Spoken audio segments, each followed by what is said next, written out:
കുഞ്ഞ് വേണം എന്ന് നിർബന്ധിച്ചതിന്റെ പുറത്താണല്ലോ മെഡിസിൻ പോലും കഴിക്കാതെ ഈ തരത്തിലുള്ള റിലേഷൻഷിപ്പ് ഉണ്ടായത് എന്ന് പറയുന്നുണ്ട്. അപ്പൊ അവിടെ തന്നെ ഇത് ബലാത്സംഗമല്ല എന്ന് തെളിഞ്ഞില്ലേ? ഗർഭിണിയായ ശേഷവും ബലാത്സംഗം ചെയ്തു എന്ന് പറയുന്നത്. അതായത് ആരടുത്തു നിന്നാണ് ഗർഭിണിയായത്? രാഹുൽ മാങ്കൂട്ടത്തിന്റെ അടുത്താണ് ഗർഭിണിയായത്. അങ്ങനെ രാഹുൽ മാങ്കൂട്ടത്തിന്റെ അടുത്ത് നിന്ന് ഗർഭിണിയായ ഒരാൾ രാഹുൽ മാങ്കൂട്ടം ആ ഗർഭം വെച്ചുകൊണ്ട് തന്നെ അവരെ ബലാത്സംഗം ചെയ്തു എന്ന് പറയുന്നു. മുകേഷിനെ സംരക്ഷിക്കുന്ന ഒരു സ്ത്രീയെ ഹോട്ടലിലേക്ക് വിളിച്ചു വരുത്തി ബലാത്സംഗം ചെയ്തു എന്ന് പറയുന്ന മുകേഷിനെ രാജിവെപ്പിച്ചോ CPM? ഇല്ലല്ലോ. കടകംപള്ളി സുരേന്ദ്രനെതിരെ കൃത്യമായിട്ട് സ്വപ്ന സുരേഷ് പരാതി കൊടുത്തിട്ടുണ്ടല്ലോ, പരാതി പറഞ്ഞിട്ടുണ്ടല്ലോ. എന്താ കേസെടുക്കാത്തത്? അയാൾ ഏതോ നടനായിക്കോട്ടെ, അയാൾ എന്തോ ആയിക്കോട്ടെ, അയാൾ ഒരു പെൺകുട്ടിയെ ക്രൂരമായി റേപ്പ് ചെയ്തു എന്ന് പറയുന്ന സ്ഥലത്ത് പ്രതിസ്ഥാനത്ത് നിൽക്കുന്ന ആളാണ്. അതുകൊണ്ട് ഞാൻ അയാളോടൊപ്പം വേദി പങ്കിടില്ല എന്ന് പറഞ്ഞു പോയ ഒരു കാര്യം ഉണ്ടായിരുന്നു. VS അച്യുതാനന്ദൻ എന്ന് പറയുന്ന മുഖ്യമന്ത്രി. രമേശ് ചെന്നിത്തലയും VD സതീശനും എടുത്തിട്ടുള്ള നിലപാട്, അത്തരമൊരു നിലപാടെടുക്കാൻ കേരള രാഷ്ട്രീയത്തിൽ മറ്റാർക്ക് സാധിക്കും? നമസ്കാരം ചേട്ടാ. ഇപ്പൊ നമുക്ക് എല്ലാവർക്കും അറിയാം, രാഹുൽ മാങ്കൂട്ടത്തിന്റെ പുതിയൊരു വോയിസ് ക്ലിപ്പ് പുറത്തു വന്നിരിക്കുകയാണ്. അപ്പൊ കുറച്ച് നാൾക്ക് മുന്നേ ഈ ഒരു വോയിസ് ക്ലിപ്സിന്റെ പഴയൊരു വേർഷൻ നമ്മളെല്ലാവരും കണ്ടിട്ടുള്ളതാണ്. അപ്പൊ പുതിയൊരു വോയിസ് വന്നു, ഇപ്പോൾ വലിയൊരു വിവാദത്തിന് തിരികൊളുത്തിയിരിക്കുകയാണ്. ഇപ്പോൾ ലുക്കൌട്ട് നോട്ടീസ് ഒക്കെ ഇറക്കിയിരിക്കുകയാണ് രാഹുലിനെതിരെ. അപ്പോൾ എന്തായിരിക്കും ഇനി രാഹുലിന്റെ ഭാവി എന്ന് പറയുന്നത്? യഥാർത്ഥത്തിൽ രാഹുൽ മാങ്കൂട്ടത്തിന്റെ കേസ് കുറേ കാലമായി ഇങ്ങനെ നമ്മുടെ ഈ ചിത്രത്തിൽ ഇങ്ങനെ വലിയ ചർച്ചകളിൽ ഇങ്ങനെ നിന്നുകൊണ്ടിരിക്കുകയാണ്. പക്ഷെ ഇപ്പോഴത്തെ ഒരു സാഹചര്യത്തിൽ ഇത് കൃത്യമായിട്ട് നമുക്ക് മനസ്സിലാക്കാൻ പറ്റുന്നത് ഒരു ഇലക്ഷൻ സ്റ്റണ്ടിന്റെ ഭാഗമായിട്ട് തന്നെയാണ് രാഹുലിന്റെ ഈ കേസ് ഇപ്പൊ വന്നിട്ടുള്ളത് എന്നുള്ള കാര്യത്തിലാണ് ഞാൻ മനസ്സിലാക്കുന്നത്. പക്ഷേ അതിൽ തന്നെ രാഹുൽ മാങ്കൂട്ടവുമായി ബന്ധപ്പെട്ട് ഈ വിഷയത്തിൽ രാഹുൽ തെറ്റുകാരനാണോ എന്ന് ചോദിച്ചാൽ ധാർമ്മികപരമായി രാഹുൽ തെറ്റുകാരനാണ് എന്ന് തന്നെ പറയേണ്ടി വരും. കാരണം രാഹുൽ ചെയ്തത് ഒരു കാരണവശാലും ശരിയല്ല. ആ വോയിസ് ക്ലിപ്പ് രാഹുലിൻ്റെതാണെങ്കിൽ, വന്ന ചാറ്റുകൾ അദ്ദേഹത്തിൻ്റെതാണെങ്കിൽ കൃത്യമായിട്ട് മനസ്സിലാക്കാം അദ്ദേഹം ഒരാളോടും ചെയ്യരുതാത്ത തരത്തിലുള്ള വൃത്തികേട് അതിൽ ചെയ്തിട്ടുണ്ട്. കാരണം ഒരാളെ നിർബന്ധിച്ച് പ്രഗ്നൻസിക്ക് വേണ്ടി നിർബന്ധിക്കുന്നു. ആ പ്രഗ്നൻസിക്ക് വേണ്ടി നിർബന്ധിച്ച ശേഷം അത് ഒഴിവാക്കാൻ വേണ്ടിയിട്ട് പിന്നീട് ക്രൂരമായുള്ള സംസാരമാണ് വരുന്നത്. ഇപ്പം ഒരു സ്ത്രീക്ക് ഒരു പ്രഗ്നന്റ് ആയി കഴിഞ്ഞാൽ ഒരുപാട് പ്രശ്നങ്ങൾ, ശാരീരികമായ പ്രശ്നങ്ങൾ ഉണ്ടാകും. അത്തരം പ്രശ്നങ്ങളെപ്പോലും വളരെ ഒരു കരുണയുമില്ലാതെ, ഒരു കാരുണ്യവുമില്ലാതെ ആ രീതിയിലാണ് രാഹുൽ സംസാരിക്കുന്നത്. അതോടുകൂടി അയാളുടെ ആ ഒരു ധാർമ്മികമായിട്ടുള്ള എല്ലാ കാര്യങ്ങളും അവിടെ നഷ്ടപ്പെട്ടു എന്ന് വിശ്വസിക്കുന്ന ആളാണ് ഞാൻ. അയാൾക്ക് MLA ആയിട്ട് തുടരാനോ അല്ലെങ്കിൽ അയാൾക്ക് രാഷ്ട്രീയ പ്രവർത്തനം നടത്താനോ ഉള്ള ഒരു അർഹത അതില്ല എന്ന് തന്നെയാണ് ഈ ഒരു കാര്യത്തിൽ ഞാൻ വിശ്വസിക്കുന്നത്. മുമ്പ് ഇത്തരം കാര്യങ്ങളൊക്കെ ഉയർന്നു വന്നപ്പോൾ ഇതിന്റെ വ്യക്തത കൂടുതൽ വരേണ്ടിയിരുന്നു. എന്താണ് സംഭവിച്ചത്, എങ്ങനെയാണ് ഇത് വന്നത് എന്നൊക്കെയുള്ള കാര്യങ്ങളുണ്ടായിരുന്നു.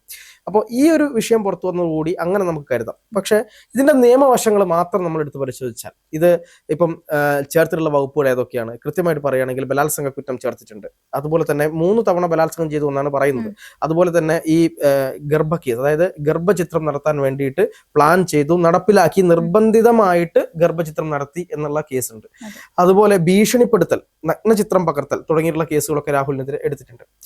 കൃത്യമായി ഈ കേസിനെ ഒന്ന് പഠിച്ചു കഴിഞ്ഞാൽ ഈ കഴിഞ്ഞ ദിവസം മാത്രം പുറത്തു വന്ന വോയിസ് ക്ലിപ്പ് എടുത്താൽ ഇതെല്ലാം പൊളിഞ്ഞു വീഴുന്ന കാര്യങ്ങളാണ്. കാരണം ആ വോയിസ് ക്ലിപ്പിൽ ആ യുവതി കൃത്യമായിട്ട് പറയുന്നുണ്ട്, അതായത് കുഞ്ഞ് വേണം എന്ന് നിർബന്ധിച്ചതിന്റെ പുറത്താണല്ലോ ഇങ്ങനെ ഒരു മെഡിസിൻ പോലും കഴിക്കാതെ ഈ തരത്തിലുള്ള റിലേഷൻഷിപ്പ് ഉണ്ടായത് എന്ന് പറയുന്നുണ്ട്. അപ്പൊ അവിടെ തന്നെ ഇത് ബലാത്സംഗമല്ല എന്ന് തെളിഞ്ഞില്ലേ? ബലാത്സംഗമാണെങ്കിൽ എങ്ങനെയാണ് ഒരാൾ വിളിച്ചിട്ട് നമുക്ക് കുഞ്ഞ് വേണമെന്ന് പറഞ്ഞു, അല്ലെങ്കിൽ അത്തരം ചർച്ചകൾ പോലും ഉണ്ടാവില്ല അവിടെ. ഞാൻ ഇതിന്റെ കൂടുതൽ കാര്യങ്ങൾ മനസ്സിലാക്കണം. പക്ഷെ അത് ഇപ്പോഴത്തെ ഒരു സാഹചര്യത്തിൽ നമുക്കത് പുറത്തു പറയാൻ കഴിയില്ല. കാരണം അവരുടെ പേഴ്സണൽ ആയിട്ടുള്ള കാര്യമാണ്. അപ്പം അത്തരം കാര്യങ്ങൾ കുറച്ചും കൂടെ കഴിഞ്ഞ ഒരുപക്ഷെ നമുക്ക് പറയാൻ കഴിയുമെന്നാണ് ഞാൻ വിശ്വസിക്കുന്നത്. പക്ഷെ ഇത്തരത്തിൽ 2 പേര് തമ്മിൽ അവർ പരസ്പര ധാരണയോടുകൂടി ചെയ്യുന്ന കാര്യത്തിൽ എന്തായാലും ഇത് ബലാത്സംഗമല്ല എന്ന് കൃത്യമായിട്ട് അതിൽ തന്നെ തെളിയും. 2, ഒരാളെ ബലാത്സംഗം ചെയ്യുകയാണെങ്കിൽ അയാൾ ഇപ്പോൾ തിരുവനന്തപുരത്ത് MLA ഹോസ്റ്റലിന് സമീപമുള്ള ഫ്ലാറ്റിൽ വെച്ച് പീഡിപ്പിച്ചു എന്ന് പറയുന്നുണ്ട്. അങ്ങനെ പീഡിപ്പിച്ചിട്ടുണ്ടെങ്കിൽ പിന്നീട് എങ്ങനെയാണ് 2ഉം 3ഉം തവണയും പിന്നീട് പീഡിപ്പിക്കുന്നതെന്നൊരു ചോദ്യം ഉണ്ട്. പിന്നെ ഇതിൽ ഏറ്റവും പ്രധാനപ്പെട്ട ഒരു ചോദ്യം, ഗർഭിണിയായ ശേഷവും ബലാത്സംഗം ചെയ്തു എന്ന് പറയുന്നത്. അതായത് ആരടുത്തു നിന്നാണ് ഗർഭിണിയായത്? രാഹുൽ മാങ്കൂട്ടത്തിന്റെ അടുത്താണ് ഗർഭിണിയായത്. അങ്ങനെ രാഹുൽ മാങ്കൂട്ടത്തിന്റെ അടുത്ത് നിന്ന് ഗർഭിണിയായ ഒരാൾ രാഹുൽ മാങ്കൂട്ടം ആ ഗർഭം വെച്ചുകൊണ്ട് തന്നെ അവരെ ബലാത്സംഗം ചെയ്തു എന്ന് പറയുന്നു. ഇത് പോലീസ് ഈ കേസ് നിലനിൽക്കില്ല എന്ന് കണ്ടതുകൊണ്ട് ബലാത്സംഗ കേസ് അതിൽ തിരികെ കയറ്റിയതാണ്. ഇത് പോലീസിന് തന്നെ വലിയ അടിയാകുമെന്നാണ് ഹൈക്കോടതിയിലെ മുതിർന്ന അഭിഭാഷകർ ഉൾപ്പെടെയുള്ള ആളുകൾ പറയുന്നത്. കാരണം ഇതിന് തെളിവായിട്ട് ഇവരുടെ ചാറ്റ് തന്നെ ഉണ്ടല്ലോ. ഈ ചാറ്റ് മൊത്തം കോടതിയിൽ ഹാജരാക്കുമ്പോൾ കോടതിക്ക് മനസ്സിലാവുമല്ലോ ഇതൊരു റേപ്പല്ല, ഇതൊരു ബലാത്സംഗമല്ല എന്ന് മനസ്സിലാവും. ഇനി 3ാമത്തെ കാര്യം എന്ന് പറയുന്നത് ഗർഭചിത്രമാണ്. ഗർഭചിത്രത്തെ സംബന്ധിച്ച് വലിയ നിയമപ്രശ്നങ്ങൾ നിലനിൽക്കുന്നുണ്ട്. ഈ യുവതി നിലവിൽ കല്യാണം കഴിച്ച വിവാഹിതയായിട്ടുള്ള ഭർത്തൃമതിയായിട്ടുള്ള യുവതിയാണ്. അങ്ങനെ ഭർത്തൃമതിയായ ഒരാൾ ഏതെങ്കിലും തരത്തിൽ കല്യാണം കഴിക്കാമെന്ന് മറ്റൊരാൾ പറഞ്ഞു കഴിഞ്ഞാൽ അവരോട് റിലേഷൻ ഉണ്ടാവുക അപ്പൊ അവിടെ തന്നെ വലിയ പ്രശ്നമുണ്ട്. കാരണം വിവാഹ വാഗ്ദാനം നൽകി പീഡിപ്പിച്ചു, അത് ഒരിക്കലും നിലനിൽക്കില്ല എന്ന് പറയുന്നുണ്ട് കോടതി. കാരണം കല്യാണം കഴിഞ്ഞ ഒരാൾ ഇങ്ങനെയാണ് വിവാഹം കഴിക്കാൻ അല്ലെങ്കിൽ വിവാഹ വാഗ്ദാനം നൽകുന്നത്? വിവാഹ വാഗ്ദാനം കല്യാണം കഴിഞ്ഞ ഒരാൾക്ക് നൽകാൻ പറ്റുമോ? അതില്ലല്ലോ. അത് മറ്റൊരാളോട് ചെയ്യുന്ന പ്രശ്നമല്ലേ? ഇന്ത്യൻ നിയമപ്രകാരം അത് വിരുദ്ധമാണ്. അപ്പൊ അതുകൊണ്ട് തന്നെ സുപ്രീം കോടതി അത്തരം കേസുകൾ എടുത്ത് തോട്ടിൽ കളഞ്ഞിട്ടുണ്ട്. കൃത്യമായ വിധി അവിടെ വന്നിട്ടുണ്ട്. അതുകൊണ്ട് അത് നിലനിൽക്കില്ല. പോലീസിന് ഇത് അറിയാഞ്ഞിട്ടല്ല, പോലീസിന് വേറെ വകുപ്പില്ലല്ലോ. അപ്പൊ അതുകൊണ്ട് പോലീസ് അത് ചേർത്തു. ഇനി ഈ ഗർഭചിത്രവുമായി ബന്ധപ്പെട്ട് ഈ വൈറലുണ്ടായിരുന്ന കുഞ്ഞ് ആരുടേതാണ് എന്ന് ഇവിടെ തെളിയിക്കേണ്ടി വരും. കാരണം ഒന്ന് ഭർത്താവുണ്ട്, രണ്ട് രാഹുലുമായിട്ട് റിലേഷൻഷിപ്പ് ഉണ്ടെങ്കിൽ തന്നെ ഇത് ആരുടെ കുഞ്ഞാണ് എന്ന കാര്യത്തിൽ യാതൊരു തെളിവുമില്ല. ഇത് അഥവാ ഈ പറയുന്ന പോലെ ഗർഭചിത്രം നടന്നിട്ടുണ്ടെങ്കിൽ ആ അവശിഷ്ടങ്ങൾ ഉൾപ്പെടെയുള്ള എല്ലാ സംഗതികളും പോയി കഴിഞ്ഞു. എവിടെ നിന്നാണ് DNA ടെസ്റ്റ് നടത്തുക? ഇനി എന്ത് DNA ടെസ്റ്റാണ് നടത്താൻ പറ്റുക? ഇനി എന്ത് ടെസ്റ്റാണ് നടത്താൻ പറ്റുക? രാഹുലിന് പറയാമല്ലോ എനിക്ക് അങ്ങനത്തെ ഒരു സംഭവം ഇല്ല, ഇനി എന്റെ കുഞ്ഞല്ല എന്ന് പറഞ്ഞു കഴിഞ്ഞാൽ ഒന്നും ചെയ്യാനില്ല. ഈ കാര്യത്തിൽ നിയമം വളരെ നിസ്സഹായരായി നോക്കി നിൽക്കേണ്ട അവസ്ഥയുണ്ട്. ഇനി വേറൊരു കാര്യമുണ്ട്, അതായത് ഗുളിക കൊടുത്തു, സുഹൃത്ത് വഴി ഗുളിക എത്തിച്ചു കൊടുത്തു എന്നാണ് പറയുന്നത്. ഞാൻ ചോദിക്കട്ടെ, സ്വാഭാവികമായ ഒരു പെൺകുട്ടിക്ക് അവരുടെ അടുത്ത് നിൽക്കുന്ന ഒരാൾ തന്നെ ഒരു ഗുളിക കൊണ്ടു കൊടുക്കുകയാണ്. ആ ഗുളിക കൊണ്ടു കൊടുക്കുമ്പോൾ ഇത് എന്തിന്റെ ഗുളികയാണ് എന്ന് ചോദിക്കാതെ എടുത്ത് കുടിക്കുക ഒരാൾ? കുടിക്കൂ? സ്വാഭാവികമായി നമുക്കറിയാലോ, ഒരിക്കലും കുടിക്കില്ല. അപ്പൊ ഇത് ഇന്ന ഗുളികയാണ് എന്ന് മനസ്സിലാക്കിയിട്ട് തന്നെയാണ് ആ യുവതി കഴിച്ചിട്ടുണ്ടാവുക. അല്ലെങ്കിൽ ഇത് വൈറ്റമിൻ ഗുളികയാണ് എന്നൊക്കെ പറഞ്ഞ് തെറ്റിദ്ധരിപ്പിച്ചിട്ടുണ്ടെങ്കിൽ ഞാൻ മനസ്സിലാക്കുന്നത് പൊതുരംഗത്ത്, അതായത് അവരുടെ പ്രൊഫഷൻ ഒന്നും പറഞ്ഞാൽ ആഗ്രഹിക്കുന്നില്ല, പക്ഷെ പൊതുരംഗത്ത് വളരെ നല്ല രീതിയിൽ നിൽക്കുന്ന വിദ്യാസമ്പന്നയായിട്ടുള്ള ഒരു യുവതി ഈ ഒരു മെഡിസിൻ എടുത്തിട്ട് അത് ജസ്റ്റ് ഗൂഗിൾ പോലും ചെയ്ത് നോക്കാതെ ആ മെഡിസിൻ കഴിച്ചു എന്ന് പറയുമ്പോൾ അതിൽ തന്നെ വലിയ വൈരുദ്ധ്യങ്ങളുണ്ട്. അത് അറിയാതെ മെഡിസിൻ കഴിച്ചതാണ് എന്ന് ഒരിക്കലും പറയാൻ പറ്റില്ല. അതുകൊണ്ട് രാഹുൽ നിർബന്ധിച്ച് ഈ മെഡിസിൻ കഴിപ്പിച്ചു എന്ന് പറയുന്ന കാര്യത്തിൽ ഒരു തെളിവില്ല. കാരണം ആ പെൺകുട്ടി അത് കഴിച്ചത് കൊണ്ടാണ് ഈ പ്രശ്നം ഉണ്ടാകുന്നത്. അവിടെ ഒരു തീരുമാനം ഉണ്ടായിരുന്നു, ആ തീരുമാനത്തിന്റെ പുറത്താണ് ഇത് കടിച്ചത്. അതുകൊണ്ട് തന്നെ ഇത് രണ്ടുപേരുടെയും പേരുള്ള പ്രശ്നമാണ്. അപ്പൊ അതുകൊണ്ട് അല്ലെങ്കിൽ ഈ പറഞ്ഞ പോലെ ഈ പെൺകുട്ടിയെ നിർബന്ധിച്ച് ഹോസ്പിറ്റലിൽ കൊണ്ടുപോയി അവിടെ വെച്ച് ബോധം കെടുത്തി അങ്ങനെ ഇത്തരം കാര്യങ്ങൾ ചെയ്യുകയാണെങ്കിൽ അവിടെ നമുക്കത് പറയാം. ഇത് അങ്ങനെ പറയാൻ പറ്റുന്ന കാര്യമല്ല, ആ പെൺകുട്ടി തന്നെയാണ് ചെയ്തത്. അപ്പൊ അതുകൊണ്ട് കേസ് വളരെ ദുർബലമാണ്. ഈ കേസ് അത്രത്തോളം നിലനിൽക്കും എന്നുള്ള കാര്യത്തിൽ വലിയ സംശയങ്ങളുണ്ട്. മാത്രമല്ല, ഇനി ഏതെങ്കിലും കേസ് വന്നാൽ, ഇനി രാഹുലിനെതിരെ ഏതെങ്കിലും കേസ് വന്നാൽ അത് വിവാഹിതയല്ലാത്ത പെൺകുട്ടികളാണ് കൊടുക്കുന്നതെങ്കിൽ അവിടെ രാഹുൽ കൊടുക്കും, ഒരു സംശയവും അക്കാര്യത്തിലില്ല. കാരണം അവിടെ വിവാഹ വാഗ്ദാനം നൽകി പീഡിപ്പിക്കുക തുടങ്ങിയ കാര്യങ്ങളൊക്കെ നിലനിൽക്കും. ഇപ്പം റാപ്പർ വേടന്റെ കേസ് എന്തായിരുന്നു ഉണ്ടായിരുന്നത്? റാപ്പർ വേടന്റെ കേസ് ഈ തരത്തിൽ തന്നെ വിവാഹ വാഗ്ദാനം നൽകി പീഡിപ്പിച്ചു എന്ന കേസായിരുന്നു ഉണ്ടായിരുന്നത്. പക്ഷെ എനിക്ക് അതിൽ തന്നെ വലിയ അത്ഭുതം തോന്നുന്നൊരു കാര്യമുണ്ട്. വേടന്റെ കേസിൽ വേടനെ അനുകൂലിച്ചുകൊണ്ട് വന്ന ഒരുപാട് സഖാക്കൾ ഇപ്പൊ രാഹുലിനെ എതിർത്തുകൊണ്ട് രംഗത്ത് വരുന്നുണ്ട്. വേടനെതിരെ സെയിം കേസാണ് വന്നത്, കുറച്ചും കൂടി ബ്രൂട്ടൽ ആയിട്ടുള്ള, അതായത് നമുക്ക് ഒരു പൊതുമധ്യത്തിൽ പറയാൻ പറ്റാത്ത തരത്തിലുള്ള ബ്രൂട്ടാലിറ്റി വേടൻ ഉണ്ട് എന്ന് അന്ന് ആ സമയത്ത് വളരെ കൃത്യമായി പറഞ്ഞിരുന്നു. വൾഗർ ആയിട്ടുള്ള കാര്യങ്ങൾ, ഒരു തരത്തിലുള്ള സൈക്കോപാത്താണ് വേടൻ എന്ന് കൃത്യമായിട്ട് ആ രണ്ട് യുവതികൾ പരാതി കൊടുത്തു. ഒരു യുവതി മുഖ്യമന്ത്രിക്ക് പരാതി അയച്ച ശേഷം പിന്നീട് ആ പരാതിയിൽ നിന്ന് എന്തൊക്കെയോ കാരണവശാൽ പിന്മാറി. അപ്പോൾ അങ്ങനെയുള്ള വേടനെ ഒരു കാര്യവുമില്ലാതെ വന്ന് സപ്പോർട്ട് ചെയ്യുകയും 2-3 സ്ഥലങ്ങളിൽ കൊണ്ടുപോയി എങ്ങനെയാണ് പീഡിപ്പിക്കുക എന്ന് ചോദിക്കുകയും, പക്ഷെ അവിടെ വേടൻ കല്യാണം കഴിച്ചിട്ടില്ല. ആ കാര്യങ്ങളൊക്കെ അവിടെ ഉണ്ടായിരുന്നു. പിന്നെ ഈ പറയുന്നത് പോലെ ഒരു ഫ്ലാറ്റിലേക്ക് എത്തുകയും അവിടെ പരിചയപ്പെടാൻ വേണ്ടി, അതായത് ഞാൻ ഇന്ന സ്ഥലത്തുണ്ട് എന്ന് പറഞ്ഞ് കോഴിക്കോട് ഉണ്ട്, അതിനുശേഷം ആ ഫ്ലാറ്റിൽ പോയി തിരിച്ചിറങ്ങാൻ നേരം മൃഗീയമായി പീഡിപ്പിച്ചു എന്നുള്ളതാണ് പറയുന്നത്. അല്ലാതെ ഫസ്റ്റ് 2-3 സ്ഥലത്ത് കൊണ്ടുപോയി പീഡിപ്പിച്ചു എന്നുള്ളതല്ല. ഫസ്റ്റ് അങ്ങനെ പീഡിപ്പിക്കുകയും പിന്നീട് ഞാൻ കല്യാണം കഴിക്കാമെന്ന് ഒരു സൈക്കോളജിസ്റ്റിന് മുൻപാകെ വന്ന് പറഞ്ഞു. അങ്ങനെയുള്ള പല കാര്യങ്ങളും അതിലുണ്ട്. ആ കാര്യങ്ങളെല്ലാം ന്യായീകരിച്ച ആളുകൾ ഇന്ന് രാഹുൽ മാങ്കൂട്ടത്തിനെതിരെ ഭയങ്കര പ്രശ്നമാണ്. ഞാൻ ചോദിക്കുന്നത്, ഇത് പറയാൻ ഈ പറയുന്ന CPM-മാർക്ക് എന്താണ് യോഗ്യത? രാഹുൽ മാങ്കൂട്ടം ചെയ്തത് ശരിയല്ല എന്നുള്ള കാര്യത്തിൽ യാതൊരു സംശയവുമില്ല. കാരണം രാഹുൽ മാങ്കൂട്ടത്തിനെ ആരും ന്യായീകരിക്കാനും പോകുന്നില്ല. പക്ഷേ മുകേഷിനെ സംരക്ഷിക്കുന്ന ഒരു സ്ത്രീയെ ഹോട്ടലിലേക്ക് വിളിച്ചു വരുത്തി ബലാത്സംഗം ചെയ്തു എന്ന് പറയുന്ന മുകേഷിനെ രാജിവെപ്പിച്ചോ CPM? ഇല്ലല്ലോ. കടകംപള്ളി സുരേന്ദ്രനെതിരെ കൃത്യമായിട്ട് സ്വപ്ന സുരേഷ് പരാതി കൊടുത്തിട്ടുണ്ടല്ലോ, പരാതി പറഞ്ഞിട്ടുണ്ടല്ലോ. എന്താ കേസെടുക്കാത്തത്? കേസെടുക്കില്ലല്ലോ. അദ്ദേഹത്തിന് ഫോൺ കോൾ, കടകംപള്ളി സുരേന്ദ്രനെതിരെ നിരന്തരമായിട്ടുള്ള പരാതികൾ വേറെ ഉണ്ടായിരുന്നു പല ആളുകളുടെ. അത് അത്തരം ഒരു ഫോൺ കോൾ രംഗത്ത് വന്നിരുന്നു. മുകേഷിന്റെ ഇത്തരം രാഹുൽ മാങ്കൂട്ടത്തിനേക്കാൾ വലിയ കോഴിയാണ് മുകേഷ് എന്ന നിലയ്ക്ക് വലിയ ഫോൺ കോളുകൾ ഒരു പ്രധാനപ്പെട്ട ഓൺലൈൻ മാധ്യമം ഇവിടെ നിരന്തരമായി ദിവസങ്ങളോളം മുകേഷിന്റെ ഫോൺ കോൾ പുറത്തുവിട്ടിരുന്നു. എന്നിട്ട് അദ്ദേഹത്തെ പുറത്താക്കിയോ? ഇനി ഇപ്പോ ശബരിമല കൊള്ളയുമായി ബന്ധപ്പെട്ട് ശബരിമല കൊള്ളയിൽ പത്മകുമാറിനെ അറസ്റ്റ് ചെയ്തല്ലോ. എന്തെങ്കിലും നടപടി എടുത്തോ CPM? നടപടി എടുത്തിട്ടില്ല. അതുപോലെ ഈ CPM-ന്റെ അകത്ത് നിൽക്കുന്ന പല നേതാക്കന്മാർക്കെതിരെയും പ്രശ്നങ്ങൾ ഉണ്ടായിട്ടുണ്ട്. അപ്പൊ അവരെ ഒന്നും തന്നെ ആ സമയത്ത് സംരക്ഷിച്ച് നിർത്തുകയും എന്നിട്ട് മറുഭാഗത്ത് രാഹുലിനെതിരെ വലിയ ഘോരഘോരം പ്രസംഗിക്കുകയും ചെയ്യുന്നതിലൊന്നും വലിയ കാര്യമില്ല. ഇതൊക്കെ ജനങ്ങൾ കാണുന്നുണ്ട് എന്നുള്ള കാര്യമാണ് നമുക്ക് ഒന്നാമത് പറയാനുള്ളത്. രണ്ടാമത്തത് VD സതീശൻ എന്ന് പറയുന്ന നേതാവ് എടുത്തിട്ടുള്ള ഒരു നിലപാടുണ്ട്. ആ നിലപാടാണ് നമ്മൾ ഇതിൽ കൃത്യമായിട്ട് കാണേണ്ടതെന്ന് ഞാൻ മനസ്സിലാക്കുന്നത്. ഇത് രാഷ്ട്രീയത്തിനപ്പുറമാണ്.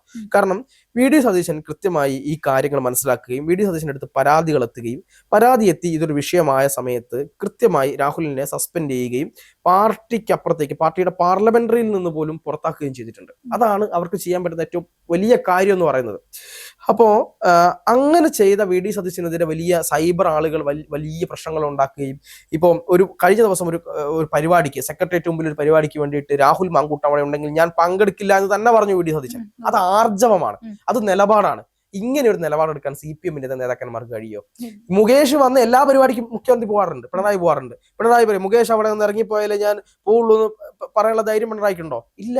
പക്ഷെ ഉണ്ടായിരുന്നൊരു മുഖ്യമന്ത്രി ഇവിടെ ഉണ്ടായിരുന്നു. ആരാന്നറിയോ? VS അച്യുതാനന്ദൻ എന്ന് പറയും. ഒരുപാട് കാലം മുമ്പ് ഒരു പീഡന കേസ് ഉണ്ടായിരുന്നു. എനിക്ക് തോന്നുന്നു വിധുര പീഡന കേസാണെന്ന് തോന്നുന്നു.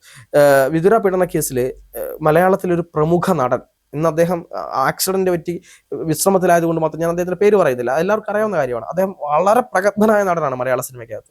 അദ്ദേഹമാണ് പ്രതിസ്ഥാനത്തുണ്ടായിരുന്നത്. ആ കുട്ടിയെ ക്രൂരമായി റേപ്പ് ചെയ്തു. ആ കുട്ടി തന്നെ നേരിട്ട് മൊഴി കൊടുത്താണ്, മനസ്സിലാക്കണം. ആ കേസ് എങ്ങനെയാണ് അട്ടിമറിക്കപ്പെട്ടതെന്നൊക്കെ നമുക്കറിയാം. ആ കേസിനകത്ത് ഇയാൾ പങ്കെടുക്കുന്ന ഒരു വേദിയിൽ വന്നപ്പോൾ അന്നത്തെ മുഖ്യമന്ത്രിയായിരുന്ന VS പറഞ്ഞൊരു കാര്യമുണ്ട്. അയാൾ ഏതോ നടനായിക്കോട്ടെ, അയാൾ എന്തോ ആയിക്കോട്ടെ, അയാൾ ഒരു പെൺകുട്ടിയെ ക്രൂരമായി റേപ്പ് ചെയ്തു എന്ന് പറയുന്ന സ്ഥലത്ത് പ്രതിസ്ഥാനത്ത് നിൽക്കുന്ന ആളാണ്, അതുകൊണ്ട് ഞാൻ അയാളോടൊപ്പം വേദി പങ്കിടില്ല എന്ന് പറഞ്ഞു പോയൊരു ഒരു കാര്യം ഉണ്ടായിരുന്നു VS അച്യുതാനന്ദൻ എന്ന് പറയുന്ന മുഖ്യമന്ത്രി.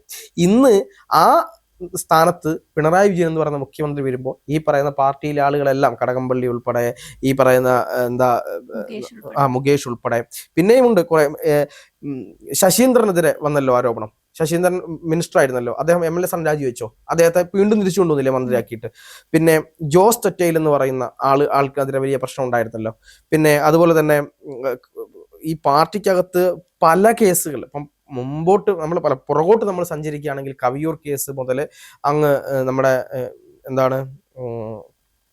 കവിയൂർ കേസും അതുപോലെ തന്നെ ഷാരിയുടെ ഒരു കേസ് ഉണ്ടായിരുന്നു. ആ കേസുകൾ ഉൾപ്പെടെ CPM-ന്റെ ഏതൊക്കെ നേതാക്കന്മാരുണ്ടായിരുന്നെന്നും അവർ ഇന്ന് ഏത് സ്ഥാനത്താണ് ഇരിക്കുന്നതെന്നൊക്കെ നോക്കിയാൽ മതി. ഒരാൾ ഇരിക്കുന്നത് CPM-ന്റെ ദേശീയ സെക്രട്ടറി സ്ഥാനത്താണ്, മനസ്സിലാക്കണം. അതായത് CPM എന്ന് പറയുന്ന പാർട്ടിയുടെ ദേശീയ സെക്രട്ടറി സ്ഥാനത്താണ് ഇരിക്കുന്നത്. അപ്പൊ അങ്ങനെയുള്ള ആളുകളാണ് ഇവിടെ ഇരുന്നു കൊണ്ട് കുറ്റം പറയുന്നതെന്ന് ആലോചിക്കുമ്പോൾ അതൊരു വൈരുദ്ധ്യം തന്നെയാണ്.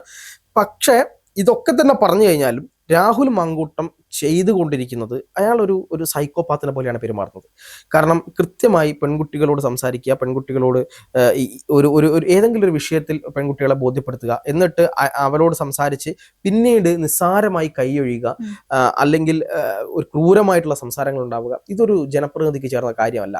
ഇപ്പൊ റിലേഷൻഷിപ്പുകളോ അല്ലെങ്കിൽ ലിവിങ് ടു ദ റിലേഷൻഷിപ്പുകളോ ഒന്നും പ്രശ്നമല്ല. ഇപ്പൊ നമ്മുടെ നാട്ടിൽ ഭർത്താവുള്ള സമയത്ത് മറ്റൊരാളുമായിട്ട് റിലേഷൻഷിപ്പ് വെക്കുന്നത് തെറ്റല്ല. പക്ഷേ ആ റിലേഷൻഷിപ്പ് ഭർത്താവുമായി ഡിവോഴ്സ് ആകുന്നതിന് വലിയൊരു കാരണമാണ്. ഡിവോഴ്സ് കൊടുക്കുകയാണെങ്കിൽ അതൊരു വലിയ കാരണമാണ്. അങ്ങനെയുള്ള സാഹചര്യത്തിൽ ഒരു MLA തന്നെ ഇത്തരം ഒരുപാട് ആളുകളോട് ഇങ്ങനെ പെരുമാറുകയും കാര്യങ്ങൾ ചെയ്തു എന്ന ആരോപണം വരുമ്പോൾ എങ്ങനെയാണ് നമുക്ക് സംരക്ഷണം തരേണ്ട ആളുകൾ തന്നെയാണല്ലോ ഇത്തരം കാര്യങ്ങൾ വരുന്നത് എന്ന് നമുക്ക് പറയാമല്ലോ. ഇപ്പം ഇല്ലെങ്കിൽ പരാതിപ്പെടല്ലോ. കാരണം നോർമൽ അവർ രണ്ടുപേർ തമ്മിൽ ഉള്ളൊരു റിലേഷൻഷിപ്പ് ആണെങ്കിൽ അവരത് കഴിഞ്ഞു അവരുടെ വഴിക്ക് പോയി, എത്ര മാത്രമേ ഉണ്ടാവുള്ളൂ. ഇതല്ല, ഇതൊരാൾക്ക് വാഗ്ദാനം കൊടുക്കുകയാണ്. വാഗ്ദാനം കൊടുത്ത് കല്യാണം കഴിക്കാമെന്ന് പറഞ്ഞ് അങ്ങനെയാണ് മുന്നോട്ട് പോകുന്നത്. അത് ധാർമ്മികപരമായിട്ട് വലിയ തെറ്റാണ്. പക്ഷെ നിയമം എടുത്ത് പരിശോധിക്കുമ്പോൾ രാഹുൽ മാങ്കൂട്ടത്തിലിനെ ഒന്നും ചെയ്യാൻ കഴിയില്ല.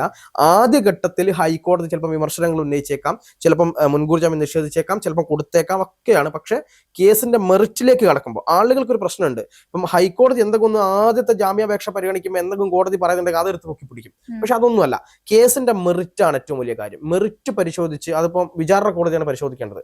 അങ്ങനെ മെറിറ്റ് പരിശോധിച്ച് കേസ് വരുന്ന സമയത്ത് ഇതിൽ രാഹുലിനെ ഒരു തരത്തിലും ഒന്നും ചെയ്യാൻ മാത്രമുള്ള തെളിവുകൾ ഇപ്പോഴും ഇല്ല.